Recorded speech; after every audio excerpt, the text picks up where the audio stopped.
여기 대표님을 위시하여 조원진 대표님과 홍문정 공동대표님 그리고 이규택 최고위원님은 현역 정치인으로서 지금 몸을 담고 계시는 분들이고, 또 여기 옆에 계시는 박태우 우리 최고위원님과 이주천 우리 연수원장님은 학계에서 이 정치학을 전공하시는 분입니다. 저는 여러분과 같이 2016년 11월 5일 서울역 태극기 집회에 자진 참여해서 오늘 이 자리까지 온 사람입니다. 저는 정치인도 아니고 정치에 발을 디뎌 놓는 사람도 아니었습니다. 제가 사업을 하다가 조금 IMF 때 조금 그런 게 있어서 그 이후에 한 20년간 투병 생활을 했는데 박근혜 대통령 탄핵을 맞이해서 제 스스로 여기에 몸을 던지기로 하고 오늘까지 왔습니다. 오늘 여러분들인데 말씀드리고 싶은 것은 제가 50년 동안 한국 땅에서 몸을 받고 살아오면서 경제, 정치, 현실적으로 제가 느끼고 본 것을 진솔하게 이야기하겠습니다. 저는 학자도 아니고 어떤 정치적인 이론을 갖고 하는 건 아닙니다. 그러나 제가 살아온 것이 대한민국 역사고 대한민국 우익 세력의 기본이라고 생각합니다. 오늘의 좌파 세력이 왜 이렇게 많았냐, 이 뿌리가 어디서부터 나왔느냐, 여러분들은 냉철히 생각하셔야 됩니다. 이것은 일제시대부터 우리가 전부 다 일제시대 맹목적으로 일본을 비난하고 일본에 대해서 우리가 강탈당했다고만 하는 이 북한 세력에 대해서 거기에서 기인한 것입니다. 해방될 당시에 우리 남한에는 남조선 공산당이 1926년에 박헌영이가 조직했습니다. 박헌영은 공산주의 이론가로서는 가장 우리나라에서 투철한 공산주의 이론가입니다. 그 박헌영이가 근 20년 동안 지하조직을 해서 만든 것이 조선공산당입니다. 그것이 1945년 8월 15일 해방과 동시에 우리가 38선에 지금 미국에서 북한에서 주장하는 것이 38선을 끈 것이 미국의 대한민국 분단의 책임의 원인이라고 한 것입니다. 그러나 냉철히 따져보시면 1945년 8월 15일 해방될 당시에 우리는 미국이라는 나라를 몰랐습니다. 대한민국 국민들은. 왜? 여기는 전부 다 아시아 대륙에 붙은 한반도의 짜투리 땅에서 반도의 남쪽에 있는 나라였기 때문입니다.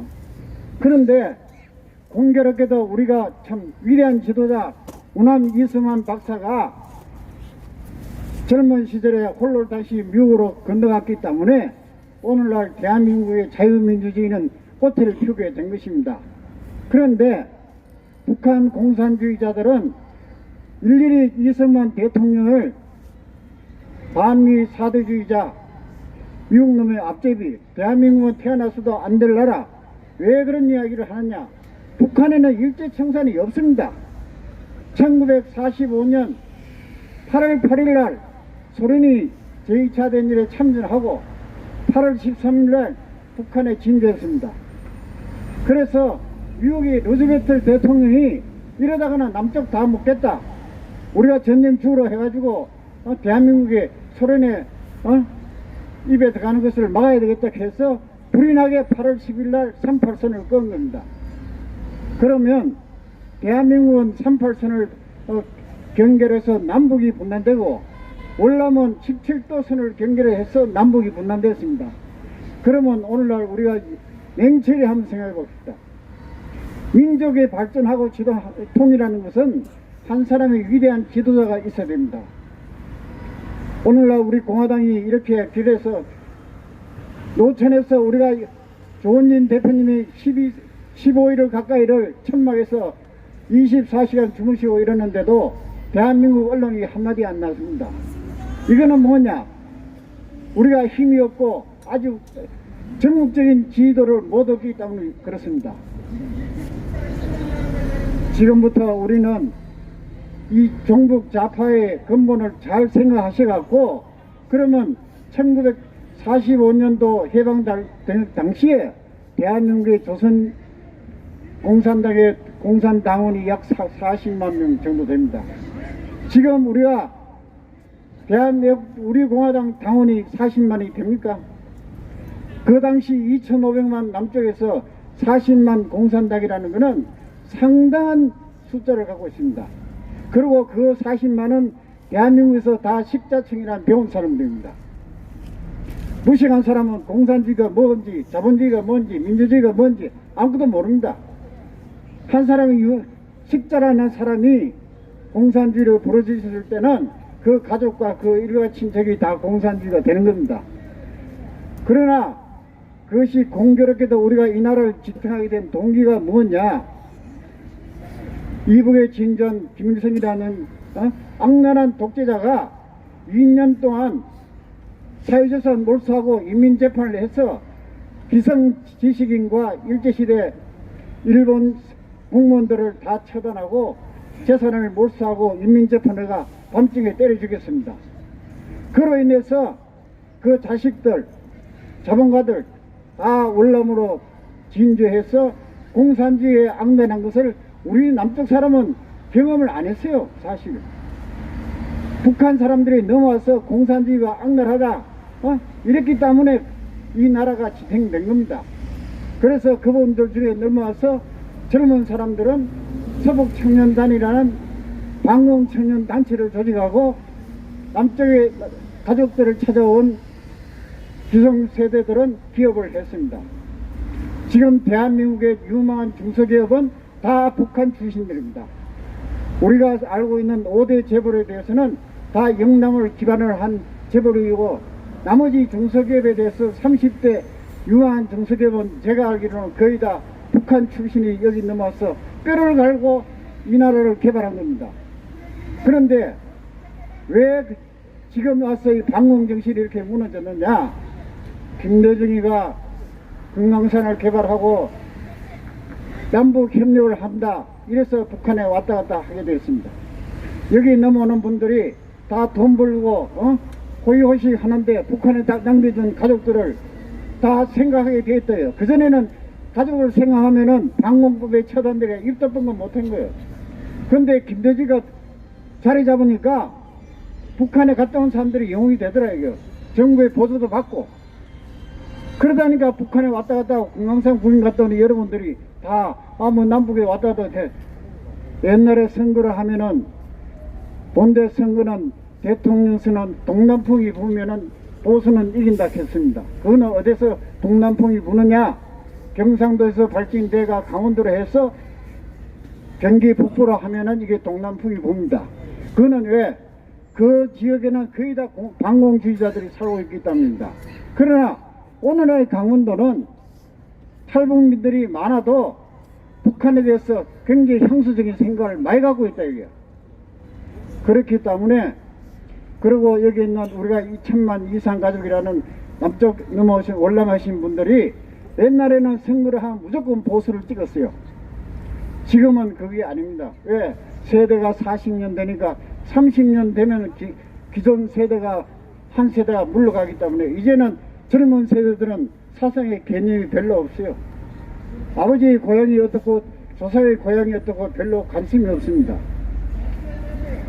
이 문재인 정부가 들어서 한다는 것이 우리가 여러분들이 대한민국의 가정이 지금 존재합니까? 대한민국의 전통이 존재합니까?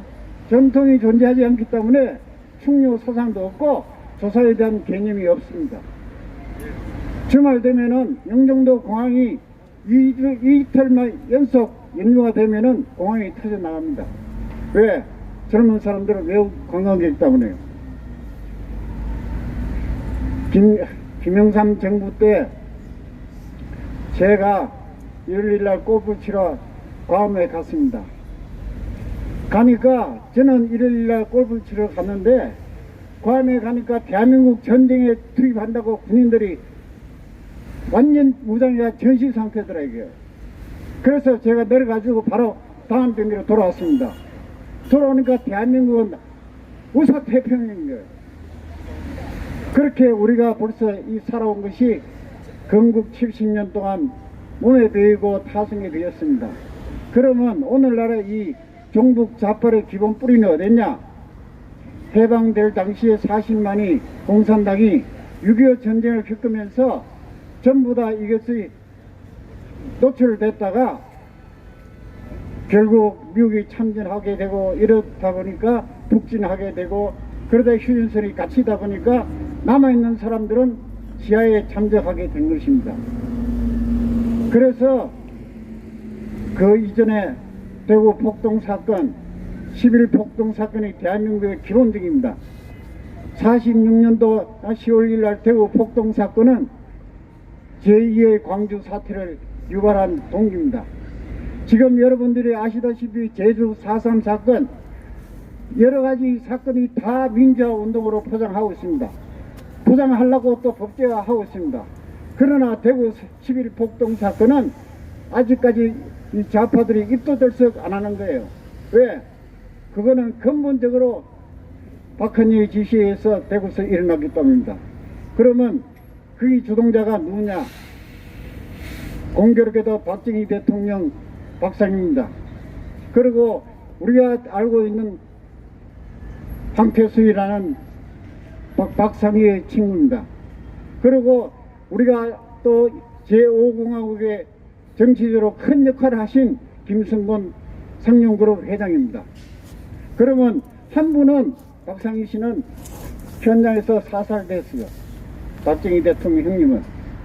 그 다음에 김성곤 씨는 사상 전향해서 기업에 투자해가 5공화국 재정부장까지 하시고 대한민국 박정희 대통령 혁명이 난 이후에 크나큰 정치 기여를 하신 분입니다. 그리고 황태승이는 월북해서 북한 가서 장관까지 했습니다. 그 이후에 박정희가 5.16 혁명을 하니까 남파대가 밤도 호텔에 지금 롯데 호텔 자리입니다. 몰래 숨어들어가 박정희 최고의 여장을 만나서 남북 협상을 하려고 그랬습니다. 그럼 박상희가 누구냐? 김종필이 장인입니다. 그럼 김종필은 그 당시 중앙정보부장이었기 때문에 이것이 들러나면은 안 그래도 박정희 대통령의 여순 반란 사건이 얽혀서 무기징역까지 받은 처지였기 때문에 미국에서 5.16 혁명 났을 때 상당히 공산주의자 아니냐 미국에서 여러 가지 말이 많았습니다. 그렇기 때문에 박정희하고 김종필이가 결국 만나지도 안 하고 간첩으로 체포해가 사형 처리했습니다. 그 사건으로 해서 박정희 대통령이 초에 상당한 정치적으로 미국에 대해서 탄압을 받고 우리 국민들한테 지탄을 받았습니다. 그런데 박정희 대통령이 여러분들은 잘 아셔야 될 것이 2년간 혁명정부를 하면서 정치적으로는 깨끗해졌어요. 왜? 정치정화법을 묶어갖고 현역 국회의원들을 전부 다 정치활동 금지해버렸기 때문에. 그러나 사회적으로 경제적으로는 군인들이니까 정치를 잘 못했어요. 왜? 그 당시에 어떤 독재자들이 전부 다 언론이고 뭐 했거든요. 한국 내 근거에 돈이 많다. 그리고 중국 화교들이 돈을 은행에 예금하지 않고 전부 다 땅속에 묻어놓고 있다. 그리고 돈 많은 자산가들이 많이 갖고 있다. 그러니까 이것을 디비가지고 민족개발 자금으로 경제개발자금 쓰려고 그랬습니다. 그래서 여러분들이 아시는 화폐개혁도 한 게 된 겁니다. 그러나 화폐개혁은 참패를 당한 거예요. 그러나 돈이 없는 거예요. 그래서 전국 철도강사 다 팔았어요. 왜? 돈이 없기 때문에. 박정희 대통령이 뭘 해보려고 해 돈이 없거든요. 그래서 그 당시에 일제시대부터 넘어온 철도강사 국유재산을 다 불라했습니다. 그때 그래도 왜 막상 불라를 하고 나니까 돈이 안 되는 거예요. 철도 공무원들이 30년 동안 거기서 관사에 얻어 사는데 갑자기 불러해 줄 테니까 살아가니 목돈이 없다 이게요. 처음엔 다 그 현찰 들어올 줄 알았는데 막상 시행해놓고 5년 10년 분할 상환을 해보니까 돈도 안 되고 국유재산만 불러하게 된 상황이 와버렸어요. 그러니까 야당이 비판이 많죠. 나라 재산 막 팔아먹는다고. 그런 과정에 4대 2억 사건이라는 김성필 그 당시 중앙정보부장이 일으킨 워커힐 사건, 빠띵고 사건, 새나라 사건 등등 해서 정치적으로 상당히 공경에 처했습니다. 그래서 민정이야기를 해야 된다는 경제계통에서는 상당히 불평이 많았어요. 그래서 박정희 대통령이 이럴까 저럴까 하다가 몇 번 이야기도 연기하다가 했습니다. 배가 윤보선 씨가 그 당시 민주당 구파 윤보선 씨가 5.16 혁명 났을 때 올 것이 왔구나 한 분이 바로 윤보선 대통령입니다. 윤보선 대통령이 5.16을 거의 음성적으로 지지하면서 정면 정부를 심판이니까 민주당 심판이니까 배척을 했어요. 그래서 선거를 했습니다. 제가 그 당시에 어렸지만은 제 주위에서 전부 다 박정희 대통령이 떨어진다 그랬어요. 왜? 장사하는 사람들이 박정희 대통령 당선시키면 나라 망한다 그랬어요. 왜? 재산 막 팔아먹고 정치는 그때 국회의원이 없었으니까 잘했다 이거요. 도로교통법 위반하면은 가에 도람통 4개 해놓고 잡아갖고 2시간서 불 씌우고 하니까 길거 침 안 뱉고 도로교통 잘 지키고 국민들이 모범적인 생활이 됐어요. 그런데 경제는 그게 아니거든요. 그래서 빨리 군사정부를 종식시켜야 된다 그랬어요. 그래서 선거가 거의 막판에 길어질 때 윤보선 대통령이 장충남 공원에서 무슨 이야기를 했냐. 박정희는 빨가이다 이랬어요. 박정희는 빨개라. 그 한마디가 선거 5일 두고 했을 때 영남권이 전부 다 뒤집어졌어요. 왜? 이승만 대통령이 1949년도에 6.25 나기 1년 전이에요. 하도 대한민국 빨개가 많으니까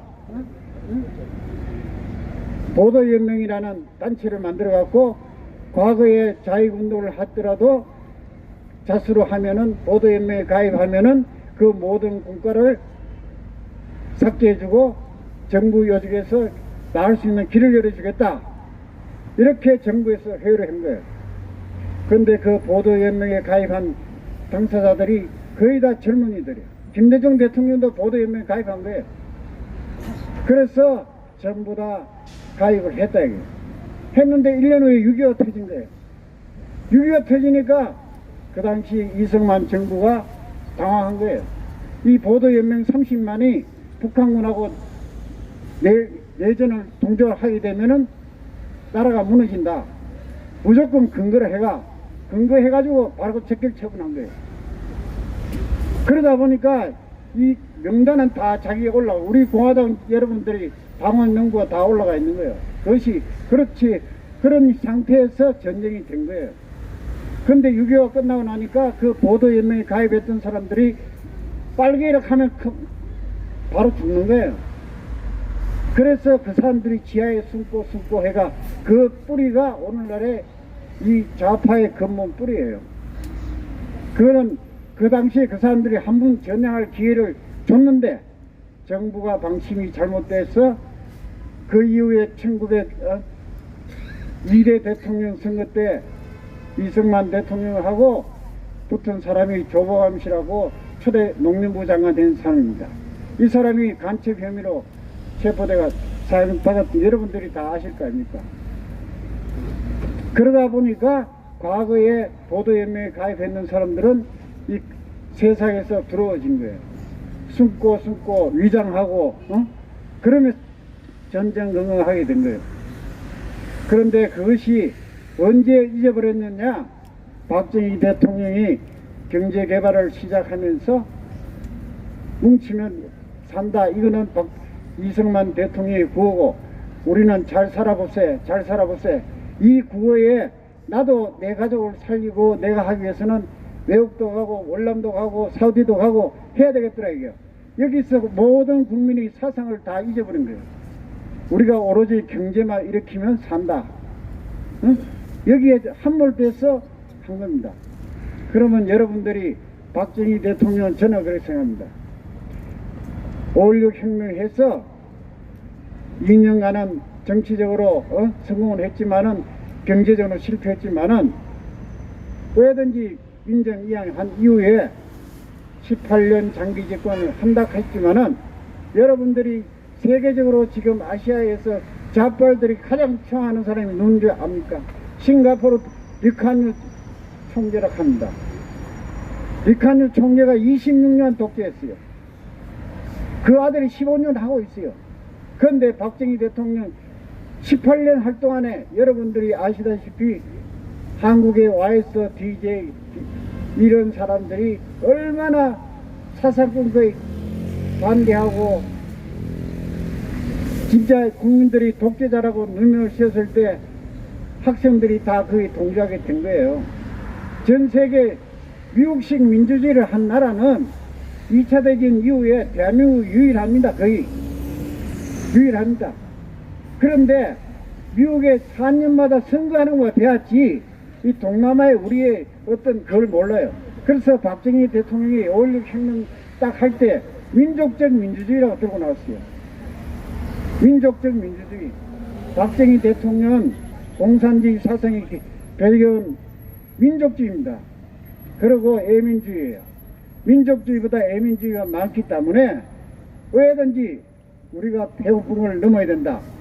이승만 대통령은 어릴 때부터 어느 정도 부유한 가정에 태어났고 정신적으로 독립정신, 대한민국을 독립국가를 만들어야 되는 정치 성향이 많았고 박정희 대통령은 하도 배가 고프니까 왜든지 이 배고픈 걸 넘겨야 된다. 이래서 우리가 국민들 한 사람 한 사람을 생각합니다. 박정희 대통령이 여러분들이 탄신일에 구미를 갑니다.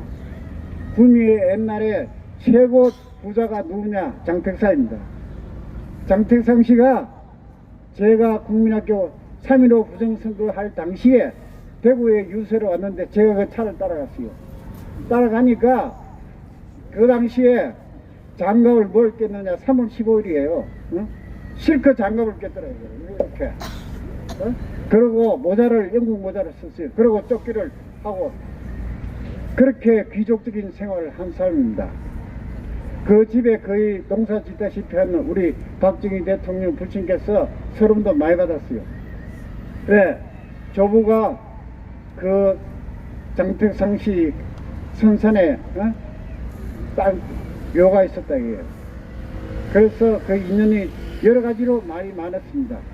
그러나 박정희 대통령은 철저하게 경제를 단속한 거예요.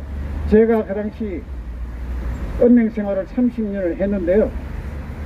여러분들은 대한민국 경제가 그냥 일어나는 줄 아십니까? 경제는 돈을 만질 줄 아는 사람이 돈을 만드는 거예요. 여러분들이 돈 없는 사업을 할 수 있습니까? 없습니다. 첫째, 자본주의는 뭐냐? 돈입니다. 둘째, 사람이에요. 셋째, 기술이에요. 사람 따르면 기술 따라오죠. 그런데 우리나라 사람들은 어떻게 생각하냐? 예? 정치를 잘하면 돈이 굴러 들어온다 생각하는 거예요. 그러나 절대로 그는 지금 좌파하는 거 보세요. 박근혜 대통령 3년 동안 삐빠지게 뭐하는 60조 원 다 털어먹고 작년에 50조 원 국가 빚내고 올게 내년에 예산도 70조 원 내고 지금 여러분들이 2022년도 이정권 무너지면은 제가 봤을 때는 국가 부채 1000조 원에다가 가계부채 1500조 원에다가 이거는 공적 기업도 부채가 많습니다. 이거는 국가가 도저히 헤어날 수 없는 지경이 되는 거예요. 한 번 빚지면 이자 원금 갚아 나가려고 하면 허리가 휜다는 거는 여러분들이 다 아실 겁니다. 그러면 박정희 대통령이 경제개발을 어떻게 했느냐? 여러분들은 박정희 대통령이 솔직한말로 우리가 박정희 대통령이 일본 육군 사관학교를 3등 졸업한 거예요. 대한민국에서 그런 수재가 없습니다. 그리고 이승만 대통령은 세계적인 명문 대학을 3군데를 거쳐가 박사를 땄다 이거예요. 그렇기 때문에 이승만 대통령이 미국 세력을 끌어들이고 박정희 대통령이 일본 세력을 끌어들일 수 있습니다. 왜? 포항제철을 지을 때 누가 대한민국에 독일 수도 안 낸다 그랬어요. 전 세계가 엔지니어들이 다 한국에서 제철을 지어서는 안 된다. 왜? 철광석이 없는 나라에 무슨 제철을 짓느냐? 어? 이랬습니다. 그래서 박정희 대통령이 그 일본 인맥에 가서 사정하고 함흥을 받으려고 했던 것이 결국 포항제철을 짓게 됐고 그 포항제철이 40년 만에 전 세계적인 제철 강국이 된 겁니다. 그러면 그 이후에 국내 정치에서는 여러분들이 지금 제가 솔직한 말로 지난 광화문에서 할 때 땡볕에 할 때 말이죠. 제가 그 광화문에 섰을 때 여러분들 한마디 하고 싶었어요. 그 광화문 광장 사당 둘러보면은 앞에는 세종문화회관이 있고 옆에는 이순신 장군 동상이 있습니다. 그것이 그러고 그 밑에 1호선 지하철이 지나가요. 그것은 박정희 대통령의 가슴에 피 맺힌 사연입니다. 왜? 우리가 보수가 숨기는 것이 뭐냐? 1945년, 48년 대한민국이 건국되고 1975년, 72년까지 대한민국이 사실 북한보다 못 살았어요. 못 산 정도가 아니고 엄청 못 살았습니다. 그런데 우리는 이승만 대통령 12년 동안 북진 동일한다. 우리가 잘 산다. 박정희 대통령도 우리가 국민들 불안했으니까 안보 차원에서 경제를 그렇게 호도한 거예요. 그러나 당사자들은 가슴을 저었다기에 제가 1972년도부터 74년도까지 공교롭게도 금융기관에 있을 때 그 당시 월남한 거물 간첩이 자수해가지고 금융기관에 왜 정부에서 월급을 주려고 해야 안 되니까 각 은행에 파견했어요. 정마도 없다고. 그분이 제 옆에 앉아가 2년 동안 왜 높으신 분들이 자칫 잘못하면 저런 사람인데 말 들어가면 은행 비리가 들어가면 정보부에 흘러들어가면 좋지 않으니까 입단속 잘 시키라고 제일 코너에 자리에 제 옆자리에 한 2년간 같이 있었습니다. 그때 제가 서울 창동에 살 때 그분이 안기부에서 집을 사줬는데 미아 상거리에 사줬어요. 퇴근을 같이 했습니다. 그러면 그 사람이 한 달에 한 5일 정도 근무하고 나머지 25일은 매일 정보부에서 그 당시 코티나차가 제일 좋았어요. 선팅한 코티나차가 아침마다 은행에 9시 반 되면 딱 와 들고 갑니다. 그래서 그 당시에 제가 북한 실정을 어느 정도 알게 됐어요. 지금 여러분들이 보시고 있는 평양 거리가 그 당시 70년도에 다 완성된 겁니다. 그러면 그 당시 70년도에 대한민국 거리는 어떻냐? 지금 세종문화회관이 그 당시 불이 나서 건물을 짓지는 못하고 있었어요. 아시는 분들은 알 거예요. 응? 그래서 70년도 이후로 남북 협상을 하자고 그 당시 70년도 됐을 때 우리가 북한 경제하고 통계상으로 비슷비슷했어요. 그래서 갔을 때 깜짝 놀란 거예요. 왜? 항상 북한이 주장한 게 뭡니까? 주체사상, 그리고 민족 정통성 확립, 당국내라고 해가 조상 잘 모셔놨더라고요. 역사 전통성 한다고 박물관 잘 지내고 다 잘 해놨더라고요. 평양 거리 가보니 기가 차더라고요. 그런데 대한민국에 서울 광화문 거리에 그 당시 정부 종합청사도 없었어요. 그 다음에 이 건너편에 교보문고, 그 다음에 그 옆에 건물 하나도 없었습니다. 서울판에 청계체력 해봐야 그 당시 복대도 안 한 상태였고, 그래서 갔다 와서 급하게 한 것이 세 가지가 있습니다. 첫째, 북한의 인민전당을 부흥하는 세종문화회관을 건설하게 된 거고, 두 번째, 우리가 민족 정통사를 세운다는 차원에서 아산 현충사를 성역화 작업을 시작한 겁니다. 그래서 전국에 있는 우리가 민족 정신의 이유국 선생 그 묘역도 성역화를 해서 민족 정신을 함양하고 이렇게 문화재를 발굴하게 되고, 또 지하철 1호선을 불이 만든 겁니다. 왕십리에서 청량리에서 서울역까지. 그건 그 당시 안보 차원에서 한 거예요. 경제건설로 한 게 아닙니다. 북한에 대해서 우리가 어느 정도 보여주려고 한 거예요. 그렇게 우리가 실제로 정권을 갖고 있는 사람들은 뼈저리게 했고, 그 이후에 경제적으로는 72년도 8.3 경제조치라고 사채 동결 조치를 합니다. 왜? 그 당시에 은행 금리가 5천만 원 예금하면은 3년제 정기예금 1억짜리를 줬어요. 제가 제 손으로 발행을 했습니다. 지금 여러분들이 1억 갖다가 3년짜리 은행 몇 개, 돈 이자 몇 번 줍니까? 그때 그러니까 은행 이자가 연 33%예요. 그러면 사채는 여러분들이 거의 은행 이자에 한 3배 간다 하면 얼마인지를 상상을 하실 거 아닙니까? 그때 기업은 없었습니다. 대한민국에. 거의 다 장사하는 사람들이 사채 고려되고 중소기업 하는 사람이 사채 고려되고 찌들으니까 박근혜 대통령이 8.3 조치라 사채 동결 조치를 합니다. 제가 은행에 근무한 그 당시에 전국에서 사채업자로서 제일 유명한 사람이 동아일보 앞면에 사진 난 사람이 제 거래처였어요. 그 사람은 망했죠. 그러나 동대문 평화광장시장에 있는 상인 오랫동이 그 사채로부터 벗어날 수 있었다 이게요. 여러분들은 경제를 그냥 한다고 해서 되는 건 아닙니다. 그 이후에 박정희 대통령이 개발 경제락 하면서 수출 주도형으로 돌아섰어요. 여러분들 우리가 대한민국 그 당시에 수출할 게 있었습니까? 시골 동네에 머리 잘라가 가발 만들고 전부 다 엿장수들이 가발 머리 잘라가 돌아다니고, 그 다음에 두 번째 한 것이 인형 만들어 가지고 팔고, 그러다가 우리나라가 일본 사람들이 송이버섯을 좋아해요. 좋아하니까 송이버섯을 따서 일본에 수출하기를 시작했습니다. 그런데 이 송이버섯은 제철에 나면은 시간당 가격이 떨어지는 거예요.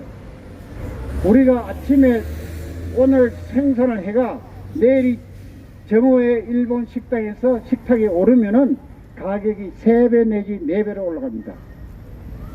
그러나 하루 지나버리면 그 가격이 폭락하는 거예요. 그래서 강원도에서 밤새도록 그걸 송이를 땁니다. 따가 밤 열차로 올라오는 거예요. 올라오면은 그 당시 통행금지가 있어서 꼼짝을 못하는 거예요. 그래서 그것을 이야기했을 때 청와대 박정희 대통령이 경찰서장 불러놓고 송이버섯 채취하는 사람들인데는 무조건 양안 통행증을 발급해라. 이것이 정치입니다. 경제예요. 그 당시에 제가 동대문 근무에 있을 때 우리 모 씨가 그 송이를 수급을 해가 하루에 3억 원어치를 수급을 하는 거예요. 70년도 3억 하면 상당히 큰 겁니다. 현금을 가지고 와서 청량에서 오시는 분들을 창고에다 갖다 놓고 현금 주는 거예요. 주고 새벽 3시, 4시까지 2시, 3시까지 포장을 합니다. 해가 그때는 김포항이니까 김포항에 가서 첫 비행기로 일본을 수출을 하면은 그 식탁이 일본 동경에 도착해서 점심시간에 각 식당에 배급되는 거예요. 그 기동작전을 박정희 대통령이 청와대에서 진두지휘 하셨어요. 제가 그거는 직접 보고 느끼니까 이 실감나게 하는 겁니다. 그거는 여러분들이 지금 정치하는 사람이 청와대 앉아가 만차이나 하고, 여러분들은 박근혜 대통령을 잘 생각하셔야 됩니다. 왜? 박정희 대통령이 18년 동안 청와대 생활을 보셨기 때문에 대한민국 대통령은 이제는 정치를 벗어나야 돼요. 권력을 잡는 순간부터 펜대를 쥐고 계산기를 들고 청와대 앉아 두드려야 이 나라가 굴러갑니다. 정치 노름하면 이 나라는 언제 망할지 모르는 현실이 도달한다 이겁니다. 그래서 그것을 여러분들은 지금 박근혜 대통령이 사저에 앉아가 밤에 텔레비도 안 보고 맨날 서로만 검토하셨다, 그렇게 했기 때문에 60조라는 예산도 절감할 수 있었고 한 것입니다. 그 이후에 여러 가지로 경제인들이 박정희 대통령이 있은 만큼 대한민국 여러분들은 이병철 씨나 정주영 씨나 김은용 씨를 우리나라의 3대 영웅으로 생각해야 됩니다. 솔직한 말로 정주영 씨가 유엔에 가서 했는 말 있지 않습니까? 나는 박사다. 국민학교 난 박사다. 무슨 박사냐? 박사를 거느릴 수 있는 박사다 이게. 응? 내 회사에 세계적인 명문대학에 박사가 500명이다 이게. 응? 그 사람을 내가 부릴 수 있는 게 박사지 딴 게 아니냐냐. 응? 그리고 이병철 씨도 물론 부유한 가정에서 태어나가 했지만은 오늘날에 제가 여기 박태우 참 최고위원님도 외국 갔다 오시겠지만은 60년도, 70년도, 80년도 대한민국 사람들이 미국에 공항에 내리면 거지 취급도 하는 거예요. 그러나 2000년도에 왔을 때 대한민국 국민은 미국의 어느 공항에 내려도 딱 내리면 앞에 뛰는 것이 뭐냐? 삼성전자 평황파입니다. 여러분들은 긍지를 느껴야 돼요. 일본을 이긴다 뭐 말로 하지 말고 일본을 이길 수 있는 진짜의 극이라는 사람은 박정희 대통령과 이병철 씨입니다. 우리가 일본을 미워할 필요 없는 거예요. 지금 일본 경제가 얼마나 지금 잘 된 줄 압니까? 한때 1990년도는 일본이 미국을 능가한다고 미국 땅 다 산다고 그랬어요. 그렇게 까부다가 미국인데 눌려갖고 요새 지나간 20년 세월이라고 하고 그런 유행어가 나왔지 않습니까? 아베가 미국 가서 트럼프인데 얘기하는 거 보세요. 우리 같으면 굴신 얘기라고 대통령 아베 총리 돌아오지도 못하게 할 거예요. 그렇게 해도 일본 국민들은 박수 치는 거예요. 왜? 국익을 위해서. 그러나 우리나라 문재인 대통령이 미국 가서 2분 만에 46시간 비행기 안에 12시간 26시간 비행기 타고 가가 2분 3분 만에 와도 대한민국 국민들은 침묵하고 있는 거예요. 옛날에 박정희 대통령이 이렇게 부국강등을 해놨기 때문에 솔직한말로 대한민국 천연기가 있고 보잉 707이 전 세계를 누빈다 이게.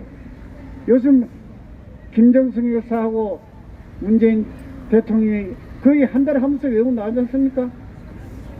그 돈이 어디서 나옵니까? 다 우리가 벌이가 들리는 거예요. 그 뿌리가 우리예요. 그런데 여러분들은 좌파 좌익 사상을 쉽게 이기리라 생각하면 안 됩니다.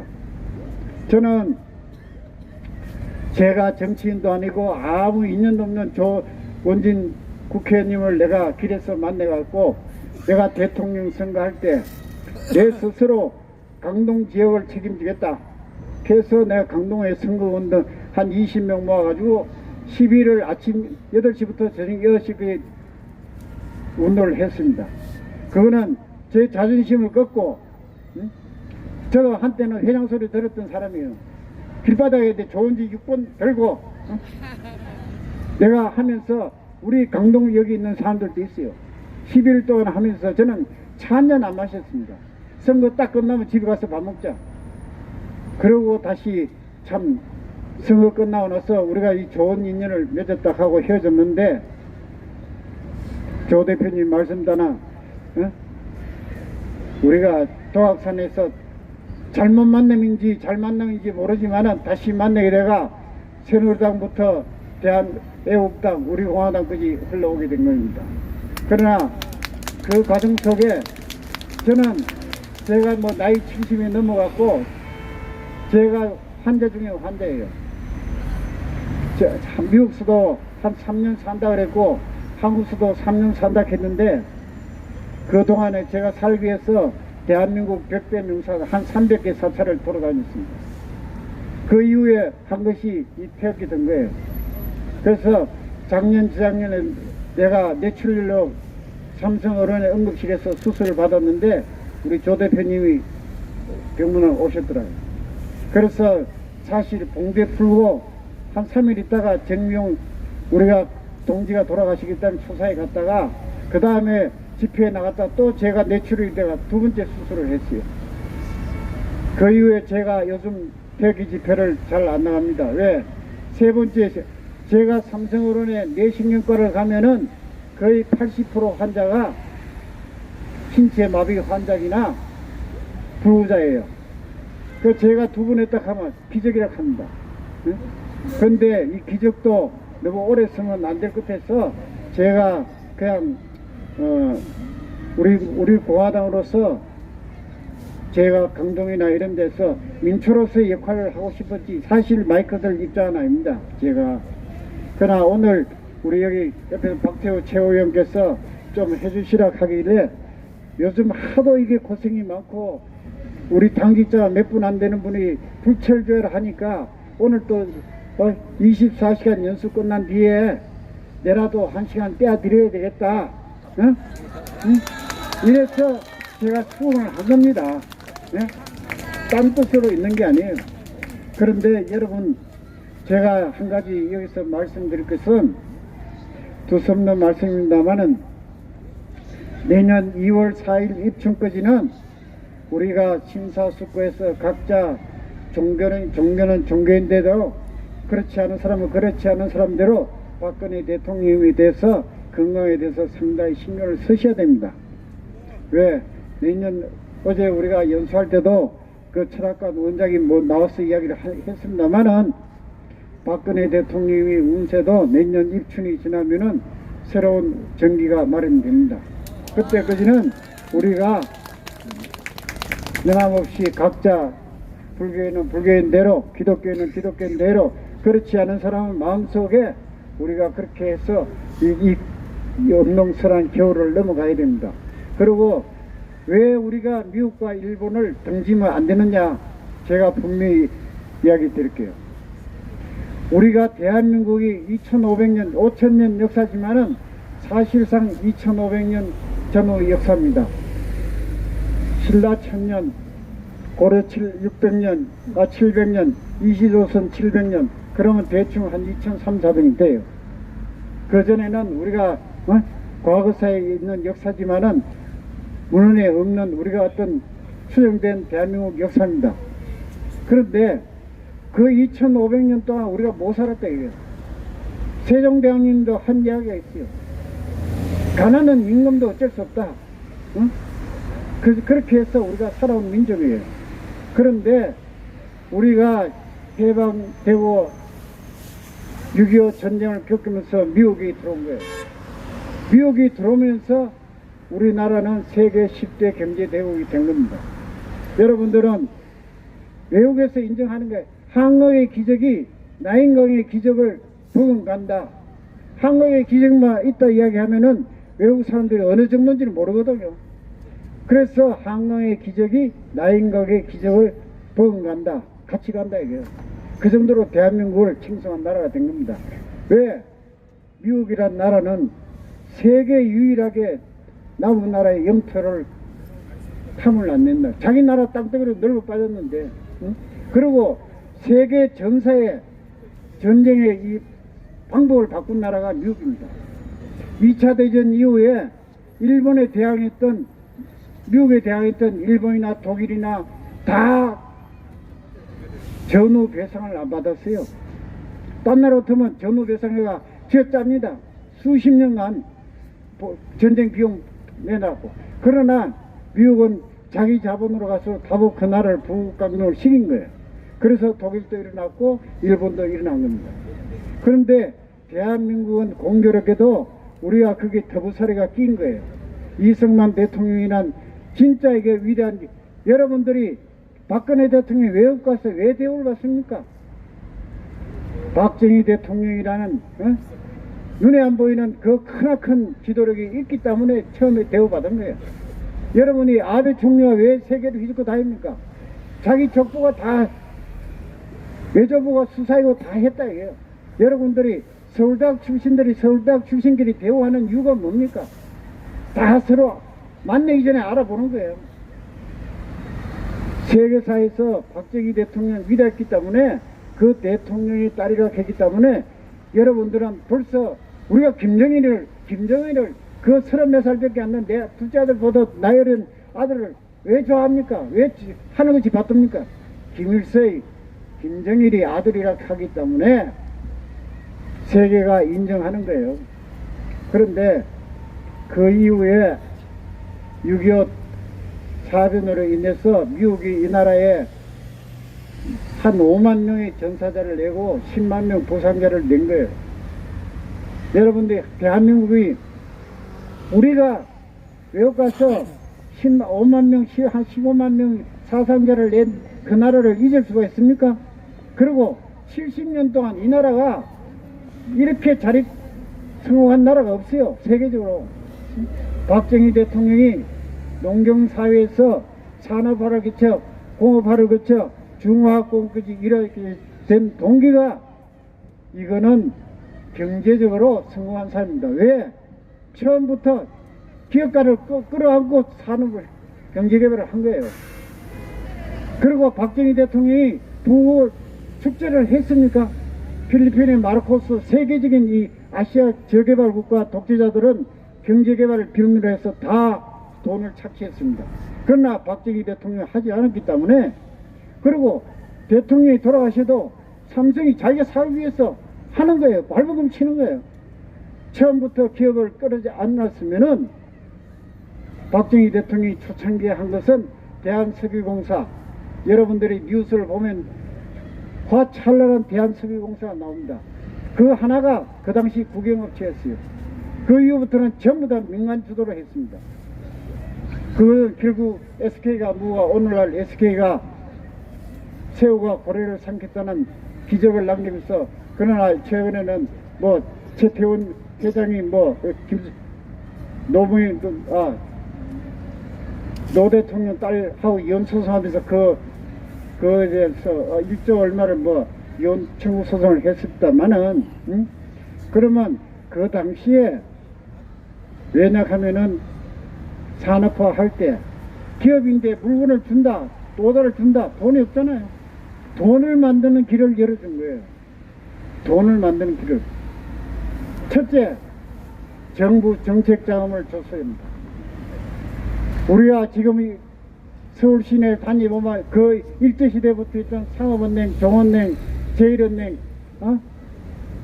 한일은행, 서울은행, 5개 시중은행이 간판이 하나도 없습니다.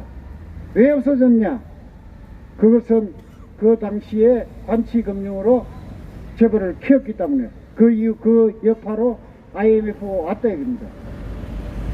여러분은 IMF가 국가부도 사태를 하는데, 국가부도 사태가 정확하게 금융부도 사태입니다. 금융기관이 부도낸 거지 대한민국이 부도낸 것이 아닙니다.